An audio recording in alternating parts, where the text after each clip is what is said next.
Perhaps more than any other country today in the 21st century, Saudi Arabia has the most uncertain future ahead of itself. The country truly has almost countless problems ahead of it that it must overcome in order to survive. And they've only been able to overcome all of these problems so far because of their dominance over a critical resource that everyone in the world has wanted for the past 100 years, but from which the world is currently starting to move away from: oil. The Saudi Arabian state is one that is nearly utterly defined by its control over this black liquidy resource. As recently as 2018, the petroleum business in the country accounted for a whopping 87% of the government's annual budget, 90% of the country's export earnings, and a massive 42% of the country's entire GDP. This is because Saudi Arabia is known today to control approximately a quarter of all the proven oil reserves in the world. The second largest reserves of all the world's countries, second only to Venezuela. But unlike Venezuela's technically larger oil reserves, which are highly crude, difficult, and expensive to access, Saudi Arabia's only slightly smaller reserves are located under pressure just beneath the Earth's surface, and they are extremely easy and cheap to access, and they're much easier to refine. This is why for decades, Saudi Arabia was the largest producer of oil in the world, and is currently the world's second largest producer, just barely behind the United States. Alongside Russia, these three countries are collectively referred to as the Big Three of global oil production today, because no single other country comes anywhere close to matching them, and they combined produce approximately 40% of all the oil in the world. But America's population is 332 million, and so most of America's oil production is consumed within the country and not exported abroad, which is why America is only the world's 14th largest oil exporter. Saudi Arabia has just about a tenth of the American population, but produces nearly as much oil as it, meaning that they simply have far more that they can never possibly consume on their own, and so they have far more left over to export to other countries. Saudi Arabia is thus by far the largest exporter of oil in the world, and oil continues to provide roughly a third of all the energy that humanity collectively consumes worldwide. Countries like India, China, Japan, South Africa, and numerous European states all import enormous volumes of their own oil supplies from Saudi Arabia, and are thus all heavily reliant on keeping those flows of oil continuing for now. It is this simple calculus that has given Saudi Arabia enormous geopolitical power and clout over the past century, because they've just got more oil to give others than anybody else. And more than any other country, Saudi Arabia is the one most capable of influencing the global price of oil, either negatively or positively. This is because, besides being by far the largest exporter of oil, Saudi Arabia also has by far the largest spare capacity of oil production. And this is what truly gives the Saudi state its unbelievable levels of global power. Spare capacity in the oil business refers to the number of oil wells that a country possesses that are not currently being used, but which can be brought online again in a very short notice to rapidly increase production. Saudi Arabia wields the largest spare capacity of oil production in the world, and they usually keep around 1.5 to 2 million barrels per day of oil production reserved in this spare capacity. By rapidly turning the spare capacity back online, Saudi Arabia can rapidly increase its globally significant oil production and dump those extra supplies onto the world market, thus decreasing global prices of oil. And by doing the reverse, by shutting more wells offline and increasing its available spare capacity, Saudi Arabia can rapidly decrease its globally significant oil production and restrict global oil supplies, thus increasing worldwide oil scarcity and increasing global oil prices. This is why Saudi Arabia is often referred to as the central bank of world oil, and it's how the Saudi state can exert significant leverage over every single country in the world, including the world's most powerful country, the United States. While America only imports a fraction of its oil supply from Saudi Arabia these days, overall oil prices in the United States can still be severely impacted by the whims of the absolute monarchy in Saudi Arabia. After the Russians invaded Ukraine in February of 2022, the Western world immediately passed a series of sanctions against Russia that shut that country's oil supply out of their markets, which obviously reduced the supply of oil in their markets and led to a rise in oil prices. And when oil prices rise, it tends to increase inflation in every other sector of the economy, because nearly every business in the world relies on oil at some point in time in its production process. Which means that when oil prices go up, businesses have to raise their prices in order to offset their increased production costs. So, after the Russians invaded Ukraine and the global price of oil shot up, and inflation rates went up along with it, the Biden administration in the United States requested that Saudi Arabia turn more of their spare capacity on and ramp up production to place more oil onto the global market in order to decrease oil prices that would help tame global inflation. But the Saudis instead did the complete opposite. They ended up cutting more of their production over and over these past several months, adding more wells to their offline spare capacity and decreasing the supply of global oil in coordination with Russia, which is increasing oil prices around the world, which is enabling the Russians to earn more money on their own oil sales that is being plowed into waging their war in Ukraine, and it is increasing inflationary pressures in gasoline prices in the United States. As of May 2023, the American Strategic Petroleum Reserve, or SPR, the usually massive emergency stockpile of petroleum that the United States keeps stashed away in tanks in Louisiana and Texas to release during an oil supply crisis, has been gradually depleted every single day since the invasion of Ukraine began, to the lowest level seen in 40 years right now since 1983. Doing so has helped tame gasoline prices in the country for now, but with the reserve now heavily depleted, Washington possesses very little other options available to keep gasoline prices from spiraling upwards leading up to the November 2024 presidential election, other than calling Saudi Arabia and requesting them to turn more of their spare capacity back online, which the Saudis will surely only do if they are given certain favors. This is precisely how Saudi Arabia is able to wield its oil might and exert geopolitical influence across the entire world in the process. But Saudi Arabia's great challenge in the 21st century is that this greatest of its powers has a finite lifespan remaining.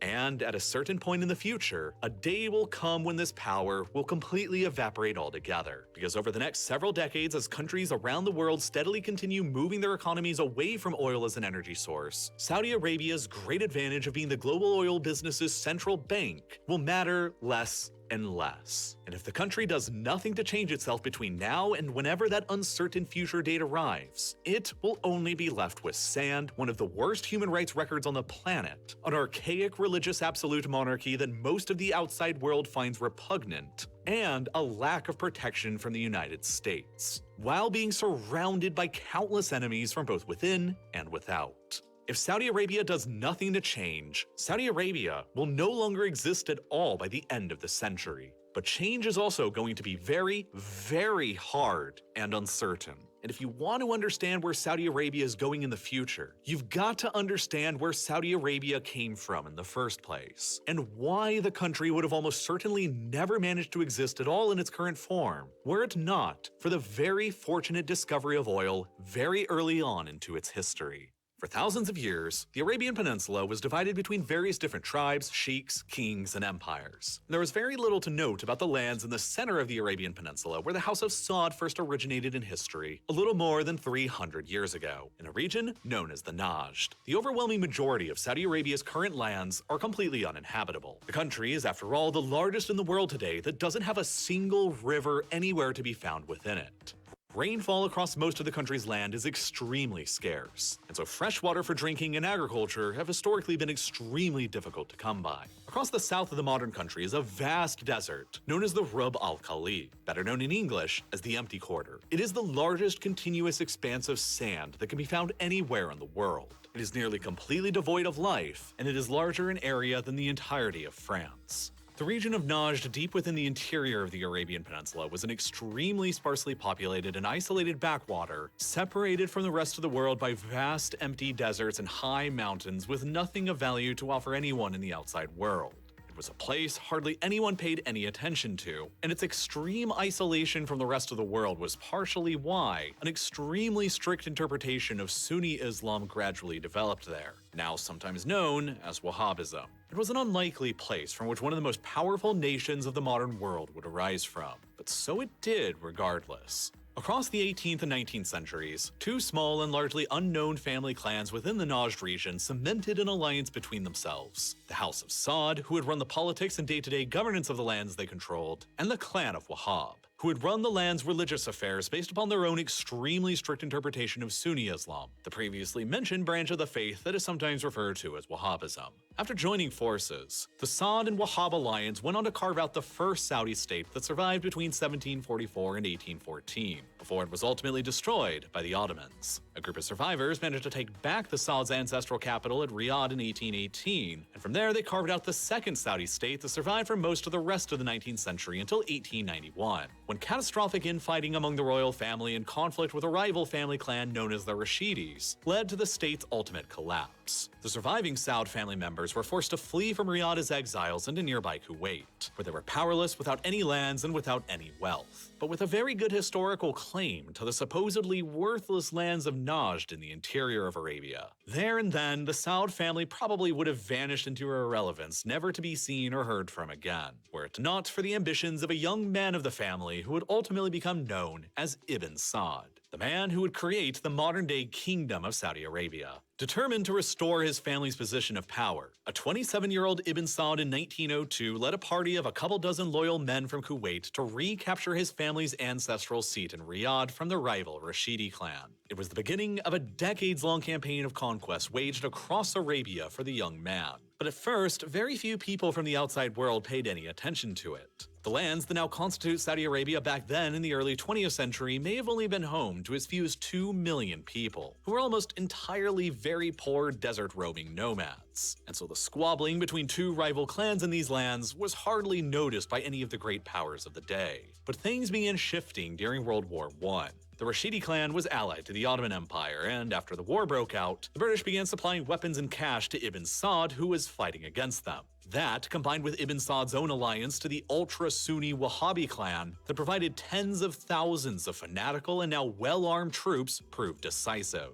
By the early 1920s, the Najd region of Arabia had been entirely conquered, but the campaigns weren't quite finished yet. After World War I's conclusion and the collapse of the Ottoman Empire in the Middle East, the British appointed the Arab Hashemite family as the new reigning monarchs in 3 newly created kingdoms: Iraq, Jordan, and the Hejaz, which crucially included the 2 holiest cities in Islam, Mecca and Medina. But relations between the British and the Hashemite family quickly soured after the war's conclusion, after the British transformed Jordan and Iraq into colonial mandates and began letting Jews settle in Palestine. The Hashemites ruling the Kingdom of Hejaz refused to ratify the 1919 Treaty of Versailles, and so the British withdrew their support for the family and backed up their other Arab wartime ally, Ibn Saud and his expanding kingdom in the Najd. Emboldened, Ibn Saud launched a new military campaign by invading the Kingdom of Hejaz in 1924, which was fully conquered within only a single year. By 1925, the modern territory of Saudi Arabia was fully under the control of Ibn Saud after more than 20 years worth of nearly constant warfare, including the holy cities of Mecca and Medina. A few years later on, in 1932, Ibn Saud proclaimed the creation of a brand new kingdom over all of these lands, and he named it after himself and his family, the Kingdom of Saudi Arabia, with himself, naturally, as the new kingdom's absolute monarch. The third Saudi state had been born, covering a large amount of the lands that the previous 2 Saudi states from the 19th and 18th centuries had also encompassed. The very basis of Ibn Saud's argument and later the Saudi state's argument right up into the 2020s today, that he was merely restoring his own family's historical territorial claims. But his new kingdom entered into life in 1932 as a severely troubled one. The kingdom had been created through decades worth of violent warfare and conquest, and many of the lands Ibn Saud now controlled were forcefully conquered, and included many people who found his alliance with the extremely orthodox Wahhabists as off-putting. Shia Muslim minority populations were found in the eastern province near the Red Sea, and in the south near Yemen, who often felt religiously persecuted by the Sunni fundamentalist, Wahhabi-aligned regime. And even less strict fellow Sunni Muslims in the now-conquered Kingdom of Hejaz felt on edge. Moreover, the exiled and furious Hashemite family continued to rule kingdoms in neighboring Jordan and Iraq, with very good claims to the Hejaz region. Internal instability within the new kingdom was rife, and to try and preserve the peace, Ibn Saud married a daughter of every one of the other tribes he had conquered. 20 wives in all, who would go on to produce more than 100 children for him, including 45 sons, 6 of whom would go on to later rule the kingdom after his death, including the current 87-year-old king today in 2023, who was born when Ibn Saud was 60. And after decades of warfare, the new kingdom's finances were in a pretty terrible state. With nothing but a tiny tax base of 2 million impoverished people, the only actually important thing that Ibn Saud's new kingdom controlled to earn money from was its control over the holy cities of Mecca and Medina, which only brought in modest amounts of religious tourism to the state's struggling coffers. At this point in time, it was far more likely that either Egypt or Iraq, with their plentiful agricultural farmland around the Nile and Tigris-Euphrates rivers, would emerge as the dominant source of the Arab world's geopolitical power in the 20th century, just as they had both been for literally all of human history beforehand. But of course, the discovery of oil suddenly changed everything. You see, oil had been discovered previously in commercial quantities in nearby Iran, Iraq, and Bahrain, and Ibn Saud had convinced himself that there was still oil to be discovered within his kingdom nearby as well. But it was the British who had discovered oil in Iran, Iraq, and Bahrain, and Ibn Saud didn't exactly trust the imperialist and colonial tendencies of them. So, instead, Ibn Saud went to the Americans to get them searching for oil in his kingdom. In 1933, the year after his kingdom was proclaimed, Standard Oil Company of California, or SoCal, later known as Chevron, was granted the exclusive contract to begin the search. It was only 5 years later, in 1938, when they made the first discovery of oil in Saudi Arabia at a well known as Dammam No. 7 right by the Persian Gulf. Initially, SoCal created a wholly owned subsidiary assigned to the oil they discovered in Saudi Arabia that would eventually be named Arabian American Oil Company, aka Aramco. After Saudi Arabia managed to take full control over the subsidiary company itself later on, it became simply known as Saudi Aramco, the modern state-owned Saudi oil giant. From 1938 onwards, more and more oil fields were steadily discovered across Saudi Arabia's sparsely populated eastern province, and production steadily increased up to the point where the country was the 22nd largest producer of oil in the world, significant enough to begin attracting the attention of the American government during World War II. Oil was becoming more important than ever before during that war, and the American president at the time, Franklin Delano Roosevelt, knew that America and the post-war Washington-led alliance structure needed as much oil as they could possibly get to compete with the Soviet bloc in the war's aftermath. Ibn Saud was a man who still had many enemies, with the British-backed Hashemites still in power in Iraq and Jordan, and many Saudis within the country who didn't like his and the Wahhabists' absolute rule. So it eventually became time for him and FDR to finally meet. They did so upon a ship in the Suez Canal in February of 1945, mere weeks before FDR's own death, and their agreement became the basis for the Saudi-American relationship that has largely endured ever since. The United States, despite being a secular constitutional republic, would back the ultra-Islamic absolute monarchy of Saudi Arabia, because both had something the other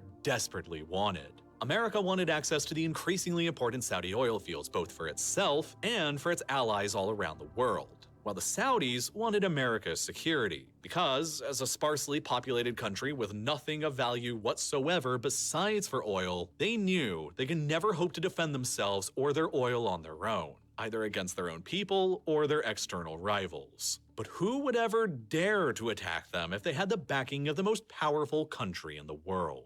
Over time, this basic arrangement between America and Saudi Arabia, security guarantees in exchange for oil, has continually evolved but remained more or less the same ever since. Ibn Saud died in 1953, and his sons have ruled the kingdom as absolute monarchs ever since. Eventually, more oil fields were discovered around the initial Dammam No. 7 well, like Safaniya in the Gulf, the largest offshore oil field ever discovered in the world, and the mighty Gavar field, the largest onshore oil field ever discovered and the largest single source of human energy that we as a species have ever so far discovered. It turned out that the lands Ibn Saud had conquered for his kingdom were not so worthless or useless after all, because they contained within them the most valuable oil fields that have ever been discovered on the planet. Money began flooding into the kingdom as the oil fields continued to be developed, but the true era of wealth only came after the 1973 oil crisis. After Israel defeated the combined Arab armies of Egypt and Syria during the Yom Kippur War, the OPEC oil cartel, made up of major oil-producing countries from all around the world, decided to embargo many of Israel's most major supporters, including the United States. Saudi Arabia briefly participated in that embargo, and the global price of oil subsequently quadrupled and remained high for more than a decade afterwards. The flood of money into Saudi Arabia suddenly became a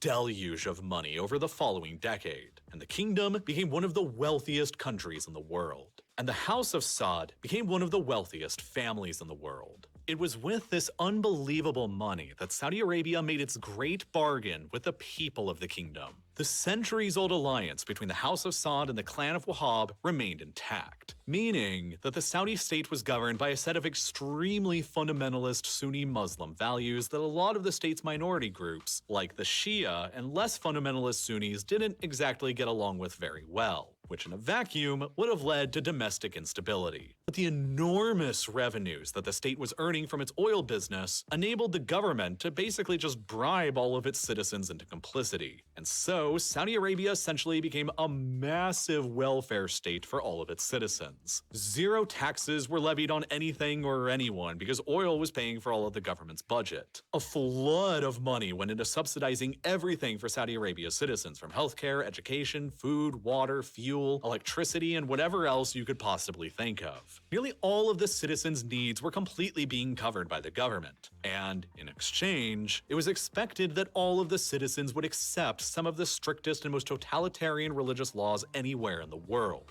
And, more importantly, accept the House of Saud's absolute legitimacy to rule a medieval kingdom in a 20th century world.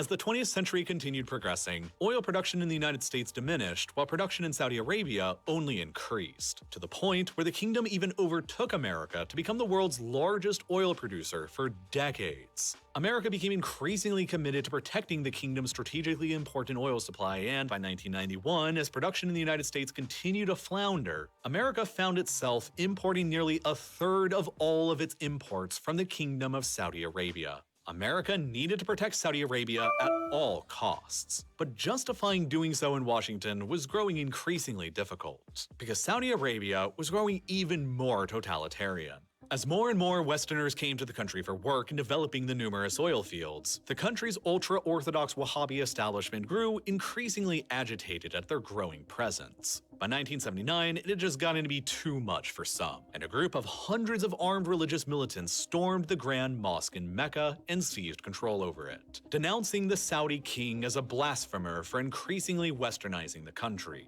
The Grand Mosque, one of the holiest sites in all of Islam, thus became the site of a military siege that lasted for weeks as Saudi security forces battled with the militants inside to regain control. It marked the very first major direct challenge to the House of Saud's legitimacy to rule over the kingdom since its establishment back in 1932, and the Saudi monarchy chose to respond to the challenge by further embracing the Sunni Wahhabi religious leaders, and increasing the severity of religious laws in the country. All of the previous social reforms that were taking place in the country were reversed. Movie theaters were universally banned. Women were completely removed from all of the media and newspapers altogether. Women's dress codes were much more strictly enforced in public, homosexual activity was much more punished by the death penalty, and the Saudi state-sanctioned religious police increased their patrols on the streets to rigorously enforce the newly strengthened religious laws. For the next 40-odd years, Saudi Arabia would be among the most theocratic and totalitarian regimes anywhere on the planet, as the ruling Saudi royal family used strict Islamic religious laws to strengthen their own legitimacy in the eyes of the ultra-conservatives of the country. But the trend towards religious fundamentalism at home would eventually go on to produce even more problems for the kingdom in the future, and even jeopardize its relationship with its own greatest protector and security guarantor, the United States. It was no coincidence that Osama bin Laden and al-Qaeda were initially both produced within the ultra-religious environment of Saudi Arabia. In 1990, when Saddam's Iraq appeared likely to invade Saudi Arabia, bin Laden offered the Saudi king his own mujahideen fighters who were battle-hardened during the Afghan war against the Soviets to resist. But the king refused and instead decided to allow the Americans to send hundreds of thousands of their troops to defend the kingdom against the invasion instead. The presence of hundreds of thousands of Americans within the kingdom granted by the king, who is supposed to be the protector of the two Islamic holy cities, infuriated bin Laden and al-Qaeda, and the outrage was never forgiven. In 1995, bin Laden declared that the king of Saudi Arabia was a heretic, and a war between the kingdom and al-Qaeda has raged on ever since, with al-Qaeda continually seeking ways to overthrow the monarchy and replace it with what it sees as its own vision of restored fundamentalist Sunni theocratic rule.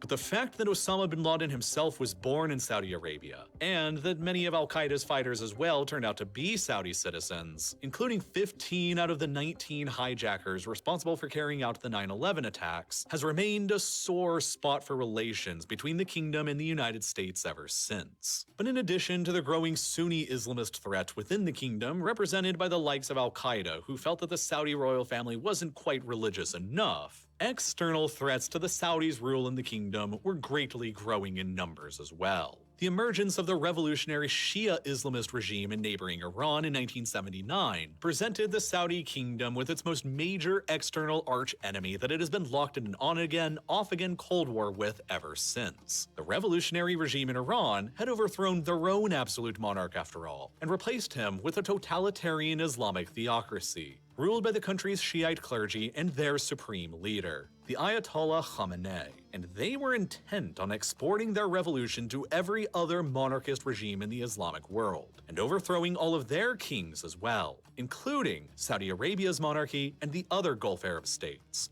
But for a time, both revolutionary Iran and absolute monarchist Saudi Arabia found some common ground in their mutual enemy in Iraq, Saddam Hussein. Saddam had led Iraq into a brutal invasion of Iran in 1980, and then in 1990, Saddam invaded and annexed Kuwait and was preparing the Iraqi army to invade Saudi Arabia next. The United States and a massive coalition involving Saudi Arabian troops intervened and kicked the Iraqi army out of Kuwait and liberated the country in 1991. But Saddam still remained in power and remained as a potential threat to both the Saudis and the Iranians for the next decade. Relations between Tehran and Riyadh were therefore fairly cordial, but that all suddenly ended in 2003, when the United States invaded Iraq in the aftermath of the September 11th attacks and overthrew Saddam and replaced him with a democratic republic. A move that Saudi Arabia fiercely disagreed with Washington over. And part of why they disagreed with it so strongly was because they knew that with Saddam now out of the way, the Iranians would make moves into exporting their revolution into Iraq next. Which is exactly what they began doing. Iraq, with the majority of its population being Shia Muslim Arabs and immediately adjacent to Iran, was one of the most obvious first targets for the Iranians to export their revolution into. Quickly after Saddam was removed by the Americans, Iranian troops began entering into the country and building militia organizations out of the country's large Shia Muslim population, and indoctrinating them with Iran's revolutionary anti-monarchist zeal. Naturally, to try and prevent Iraq from becoming essentially an Iranian-controlled puppet, the Saudis began funding and supplying Iraqi Sunni Muslim militias to counteract them, and the first major proxy war between Tehran and Riyadh had begun. Then in 2011, the United States mostly withdrew all of their troops from Iraq, and that very same year, the Arab Spring revolutions began sweeping all across the Arab world, as restless and angry Arab populations unsatisfied with their longtime regimes began taking to the streets for change. Popular revolutions eventually managed to topple the long-standing regimes in Tunisia, Libya, Egypt, and Yemen, while enormous civil wars exploded in Libya, Yemen, and Syria. Fearful about the wave of revolution penetrating into their own long-standing kingdom and their own potentially restless population, the Saudis began massively increasing their purchases of American-made weapons, tanks, jets, and ships to keep themselves in power in a series of deals worth tens of billions of dollars. But the confrontation between revolutionary Iran and monarchist Saudi Arabia quickly came to a boiling point over the small island of Bahrain just off of the Saudi coast. Approximately 60% of the island's total population are Shia Muslims, but the ruling monarchy there are Sunni Muslims. Revolutionary Shia Iran on the other side of the Gulf further claims Bahrain as a lost Iranian province based on their own historical territorial claims to the island, and has repeatedly pressed the issue and insisted that the Shia majority on the island are being repressed by the minority Sunni monarchy. Back in 1986, Saudi Arabia and Bahrain finished the construction of the 25-kilometer King Fahd Causeway that connects the island to the Saudi mainland. It was ostensibly built to further facilitate trade and travel between the two countries, but one cannot help to notice that it can also be used as a bridge for Saudi tanks and soldiers to come storming into the island across were the island's monarchy ever in jeopardy of falling during a revolution.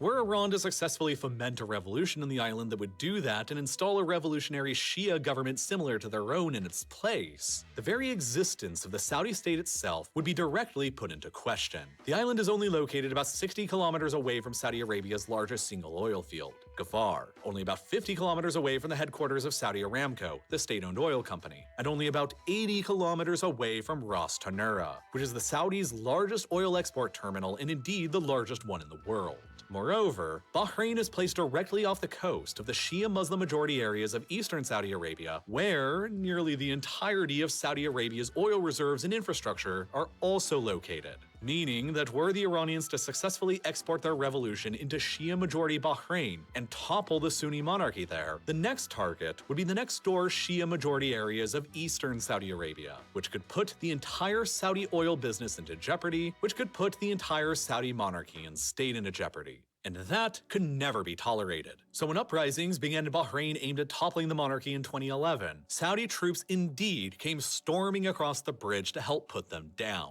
Saudi Arabia came to back the rebels seeking to overthrow Bashar al-Assad's regime in Syria, because if it worked and he was removed, it would be Iran who would lose a core component of their overall grand strategy. The Assad regime in Syria has been a core ally of the Iranians for decades over their mutual opposition to Israel, and together with an Iranian-dominated Iraq, they form Iran's so-called land bridge across the Middle East towards the Mediterranean Sea, enabling Iranian militias and proxies to safely and reliably transport weapons to Iranian-aligned organizations like Hezbollah in Lebanon and across the Mediterranean Sea to Hamas in the Gaza Strip, who all share Iran's desire to destroy the Israeli state from existence. It also, from Saudi Arabia's perspective, makes it appear that Iran is attempting to encircle them and overthrow their kingdom. Thus, to shatter Iran's land bridge and break out of their potential encirclement, the Saudis backed up rebel forces in Syria while Iran backed up the regime. The proxy war quickly extended into Libya as well, as the Saudis backed the Tobruk-based House of Representatives government against the Iranian-supported Tripoli-based government of National Accord.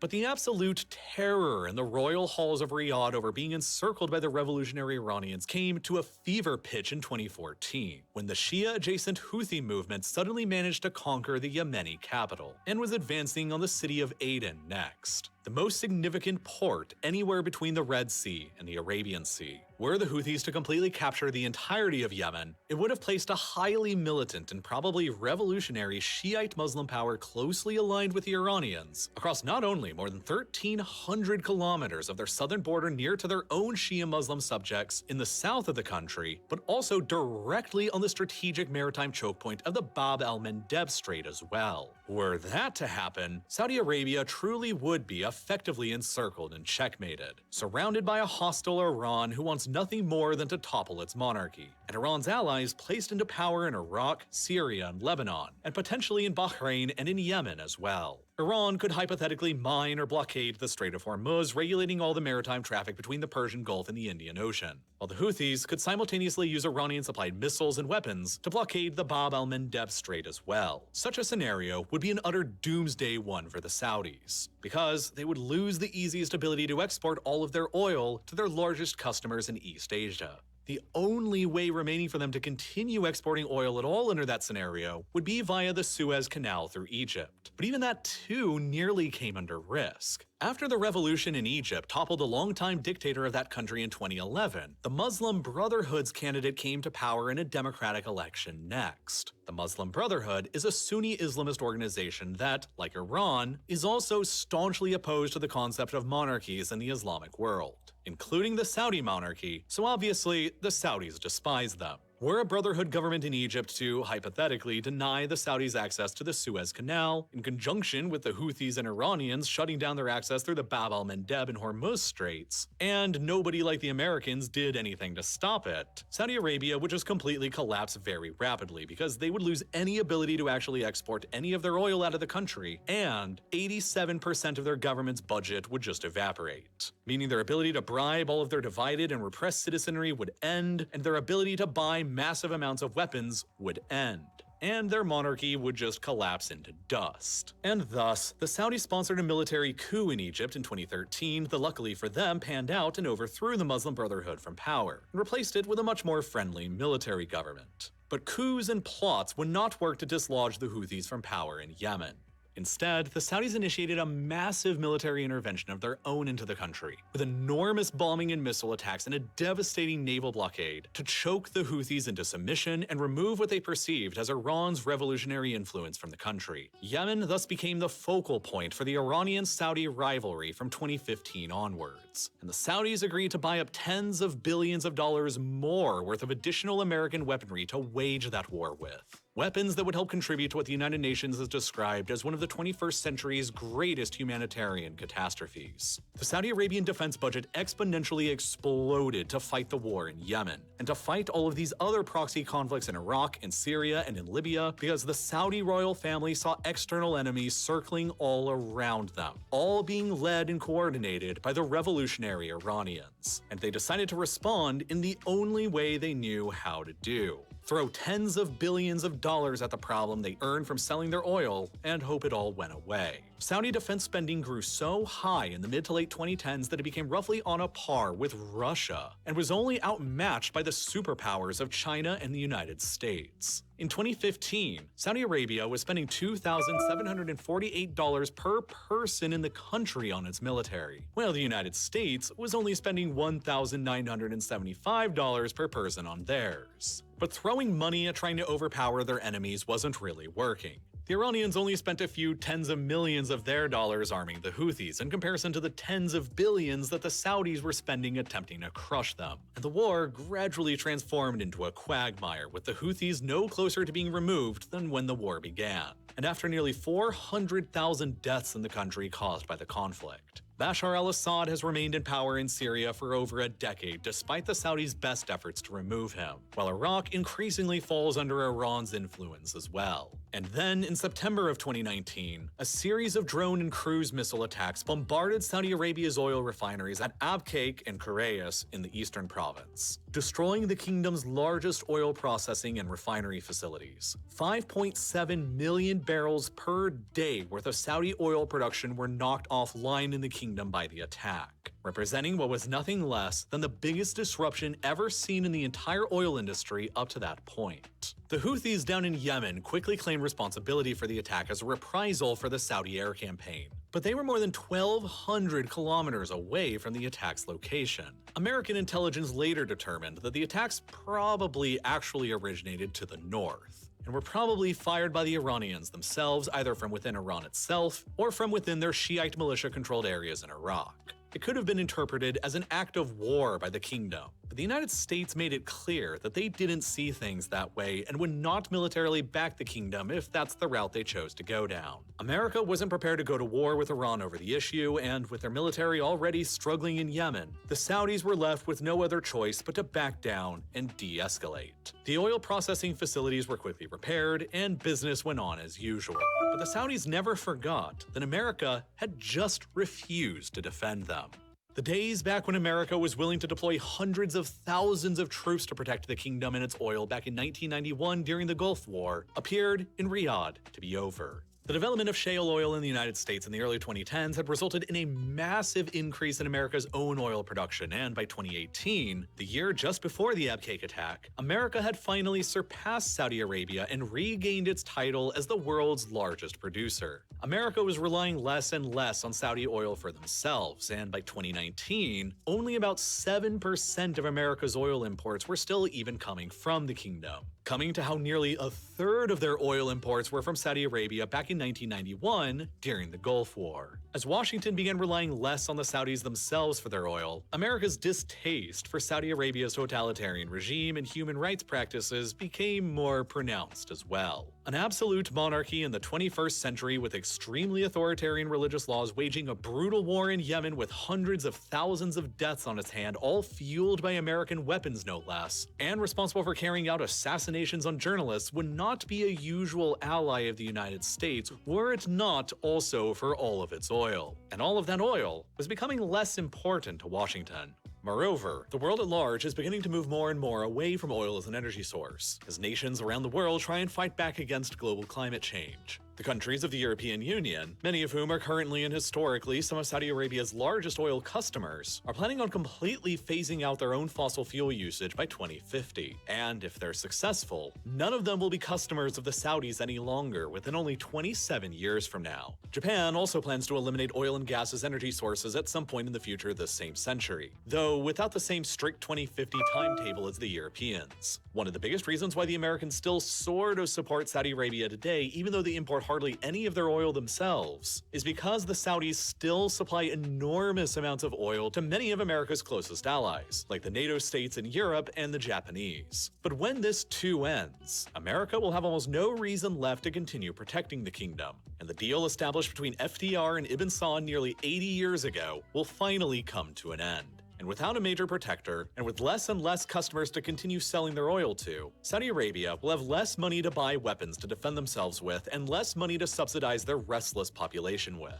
And their many, many enemies both within the kingdom and outside of it will be emboldened like they have never been before to finally take their chance at overthrowing the monarchy. Thus, in order to avoid this dangerous spiral toward destruction over the coming decades, Saudi Arabia needs to radically transform its entire society and economy if it is going to survive. And this is why the current crown prince and soon-to-be king of the country, Mohammed bin Salman, or MBS, announced with much fanfare the Vision 2030 plan back in 2016, which aims to do exactly that. Sweeping reforms across the country have already taken place as a part of Vision 2030, and more are still to come. Women were finally granted the ability to drive in the country in 2018, while their dress codes in public were slightly relaxed, with the aim of encouraging and enabling more women to enter into the Saudi workforce. A push towards encouraging both religious and non-religious tourism to the kingdom has been sent into overdrive, with massive new building developments being put into motion around the holy city of Mecca, in order to further encourage religious tourism, and grand mega projects like the $500 billion futuristic city of Neom, the Jeddah Tower in the city of Jeddah planned to be the new tallest building in the world, and the Red Sea Islands mega project in the Red Sea, all set to attract a new set of non-religious tourists to the kingdom. Saudi Arabia even managed to secure its own Grand Prix on the Formula One calendar in 2021, and even announced a brand new airline in 2023 called Riyadh Air, which will include the purchase of 72 brand new Boeing 787 Dreamliners at a price of $37 billion. All combined, Saudi Arabia hopes to establish tourism from all around the world to the kingdom in order to add diversification in the economy away from oil, while investing hundreds of billions to trillions of dollars at the same time into a brand new sovereign wealth fund to invest in companies all around the world, to add even more diversification. And to diversify away from their own usage of oil as a fuel source, the government plans to invest aggressively into solar energy, which, in the deserts of Saudi Arabia, does have a lot of very high potential. But Vision 2030 contains within it two critical problems for the kingdom. First, while this process is ongoing and tons of tourists from the Western world begin coming to the country, while religious laws in the country are relaxed or destroyed altogether to continue encouraging them to come and visit, it is certain to generate a high degree of instability amongst Saudi Arabia's traditional Sunni Wahhabi fundamentalists. Osama bin Laden and al-Qaeda previously went to war with the Saudi monarchy over their allowance of US troops into the country to protect the kingdom. So what do you think will happen if and when millions of Western tourists are being allowed to enter the country? Thus, Saudi Arabia needs as little external conflicts as possible while it is focusing on dealing with this internal conflict for years. Saudi Arabia thus wants to get out of its failed war in Yemen, and in March of 2023, they even signed a historic agreement with Iran, restoring relations with them and establishing a truce. Riyadh couldn't possibly be foolish enough to believe that the truce will last forever, as the revolutionary regime in Iran will always remain militantly committed to overthrowing their monarchy. The Saudis know that the truce with Iran is a temporary one, but Iran also wanted to take it, so they could spend the next few years focusing their efforts on Israel and the United States, while the Saudis wanted it to spend crucial time focusing inwards in implementing these vital reforms. From Riyadh's perspective, the hope is that they will finish reforming their society and emerge stronger before Iran decides to resume hostilities with them again. But in order to further guarantee that Iran and its proxies will stay off of their back, the Saudis also need to entice the United States to stick around as their protector for as long as possible. They know that America is naturally losing interest in doing that, but the Saudis still have levers that they can pull.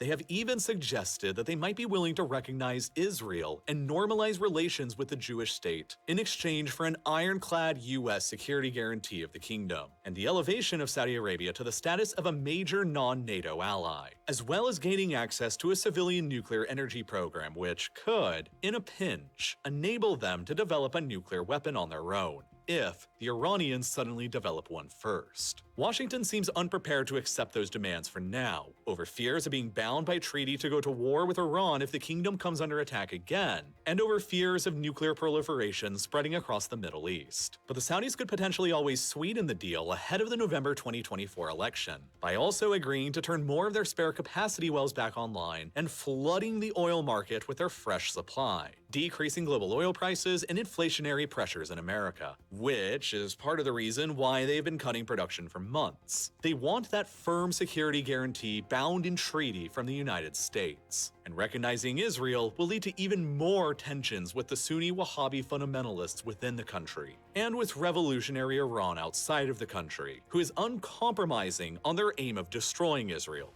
and overthrowing the Saudi monarchy. And the second problem related to Vision 2030 is that while it is generating all of this religious instability within the kingdom, it is also going to cost an absolute fortune. Current estimates believe that the Saudis are going to end up spending more than $3 trillion on this plan to reform and diversify the kingdom. And in order to fund that enormous amount of money, Saudi Arabia is gradually selling small amounts of shares in the state-owned Saudi Aramco oil company to foreign investors, while the Saudis simultaneously need higher global oil prices for several more years to come, in order to add even more money into the state's coffers before it's all too late. Which is the other reason why they've been coordinating with the Russians to decrease production together in order to keep oil prices elevated for longer. It's not that Saudi Arabia and Russia are really aligned in any real sense. It's just that their interests in having higher worldwide oil prices are currently aligned. So that Moscow has more money to fight their war in Ukraine, and Riyadh has more money to fund their crucially important reforms. But doing so is also upsetting the United States to a pretty large degree, who obviously prefers lower global oil prices both to deprive the Russians of more money and to lower gasoline prices and inflation back at home.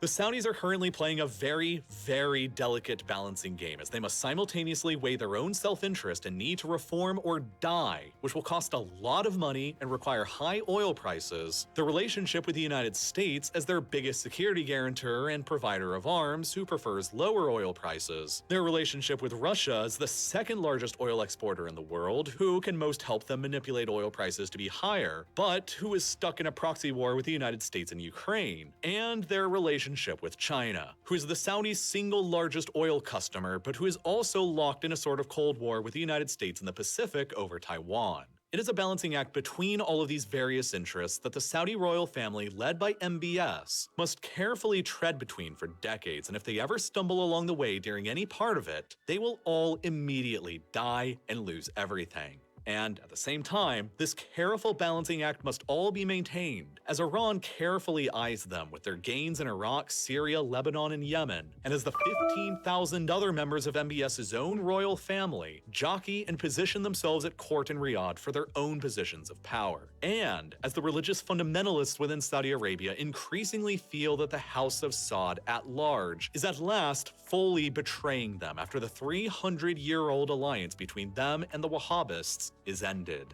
Internal strife within the kingdom is a certainty, and the Saudi regime is already responding to it by cracking down on emerging Islamist opposition within the kingdom whenever it can, and outside the kingdom whenever it can. It's all a part of the very complex relationship between the Saudi kingdom and radical Sunni Islamist organizations with roots in the kingdom like Al-Qaeda and even ISIS. For decades, Al-Qaeda has sought to overthrow the Saudi monarchy, and its strategy to do so has been to sow as much chaos in the kingdom as possible by attacking foreigners and discouraging any tourism to the country, and attacking skilled workers in the oil and gas industry and discouraging them from coming, thus eventually leading to the kingdom's collapse by the erosion of both its oil and its tourism industries. The Saudi state has thus fought back against Al-Qaeda ever since the 1990s. But a new and perhaps even more menacing internal and external threat suddenly appeared on the scene in 2014, when ISIS exploded across the territory of Iraq and Syria in a lightning series of conquests. ISIS, too, just like al-Qaeda before it, vowed that it would one day overthrow the Saudi Arabian monarchy, after it completed its conquest of Iraq and Syria first. And the Saudi monarchy wasn't put any more at ease after it turned out that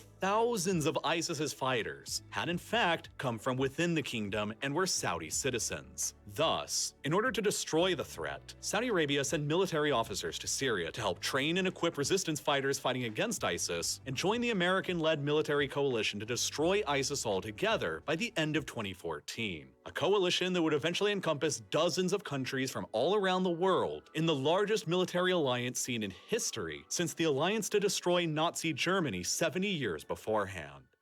But unfortunately, due to the inherently violent, controversial, and recent nature of discussing how an organization as infamous as ISIS was destroyed by a global military coalition over the course of years, the next part of this video would almost certainly cause the rest of the video to become demonetized and age-restricted, which ultimately would mean that YouTube's algorithm would have never promoted any of this video to you, and you probably never would have seen any of it. But thankfully, I was still able to produce the next part of this video anyway because of the power of Nebula, where you can go and watch the next 40-minute part covering exactly how ISIS was defeated across Iraq and Syria by a global coalition of nations and organizations between 2014 and 2020.